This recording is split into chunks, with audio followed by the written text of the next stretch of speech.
Hello students, today we are going to study a very funny chapter. The name of the chapter is Packing and it's written by Jerome K Jerome. You can see his picture on the screen as well.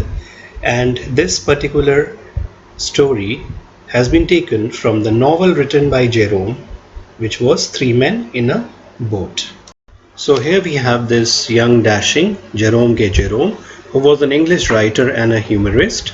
He was best known for the comic travelogue Three Men in a Boat. Other works include the essay collections. Now, Three Men on a Boat was followed by another sequel. The name of that novel was Three Men on a Bummel. Jerome was born on 2nd May 1859 in UK and he died on 14th June 1927 in UK.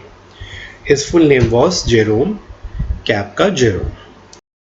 Now I have another picture for you on the screen and they are all front covers of this novel Three Men in a Boat, from where this story Packing has been extracted from.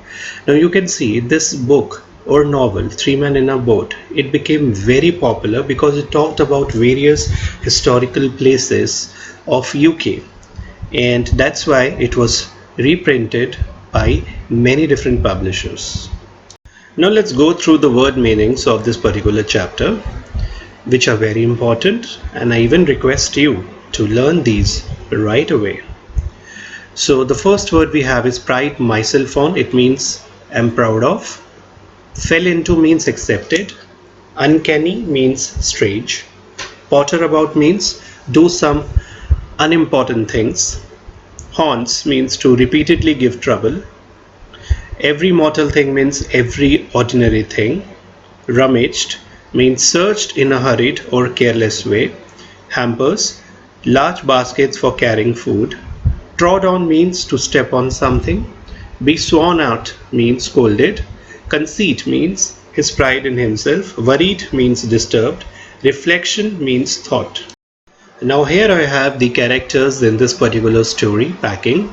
The characters are Jerome K Jerome, who is the narrator. Then we have George and Harris, who are narrators' best friends. And the fourth character we have is the Montmorency, who is basically the narrator's pet dog. You can see the picture of Montmorency on the screen as well. So this is how the story goes. The narrator and his friends, they are very much stressed from work, and they finally decides to go on a boating trip, which is on River Thames in London. Now George, Jerome and Harris are the main characters in this chapter. Jerome also has a pet dog named Montmorency. Now Jerome takes the initiative to start the packing for all three. This way, he is also indirectly training George and Harris, who are extremely bad at packing. Hearing this, George spreads himself over the easy chair and Harris lifts his leg and keeps them on the table. As soon as Jerome is done with the packing and strapping the suitcase, Harris asked Jerome if he had packed the boots in. Now Jerome looked around and he found out he has forgotten to pack the boots. He is very much irritated with Harris as he didn't speak a word when he was actually packing. After a few minutes, Jerome forgets that whether he had packed his toothbrush or not. Now in this picture you can clearly see Jerome in the middle, who is packing the suitcase for all three, and George is sitting on a rocking chair and Harris spreading his legs on the table and sitting on the couch. Now Jerome is always haunted by his toothbrush, especially while traveling, and it made his life a misery. He dreamed that he hadn't packed it, and then he used to wake up in the middle of the cold night, perspiring and sweating heavily. Then he used to get out of the bed and hunt for his toothbrush. And again in the morning he used to pack it before he had used it. And then he had to again unpack it so that he could use it. And finally, he used to carry his toothbrush to the railway station wrapped in his pocket handkerchief. So after rigorously searching for his toothbrush, he could not find it. Finally, he found it inside the boot in the suitcase. When he was done strapping and closing the suitcase again, George asked him whether he has kept the soap or not. Now Jerome was so much irritated by this that he didn't care or bothered whether the soap was kept inside the suitcase or not. He even slammed the bag angrily and strapped it, but again he realized that he had kept his spectacles in it. So he had to again reopen it, and finally the suitcase was bagged around 10:05 p.m. in the night. Now George and Harris decided to pack the hampers, as less than 12 hours were left for the journey. By hampers I mean the basket which will carry all the food items for the journey. Now, with the exception of George, Harris was the worst packer in this world. And then Jerome looked at the piles of the plates, the cups, the kettles and the bottles and the jars and the pies, stoves, cakes, tomatoes, all spread across the room. He felt that the things would soon become exciting, and it did. George and Harris started the packing with breaking of a cup.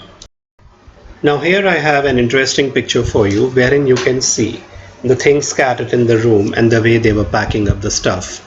It was George who accidentally stepped on the butter, and you can even see Harris who kept a heavy bottle of jam on the soft pies. But Jerome was watching, sitting on the table, enjoying the exciting things done by his friends. So Harris packed the strawberry jam on the top of a tomato and squashed it, and then they had to pick out the tomatoes with a teaspoon. Then it was George's turn. He trod on the butter. They stepped on the things and put things behind them, and they could not find them when they wanted them.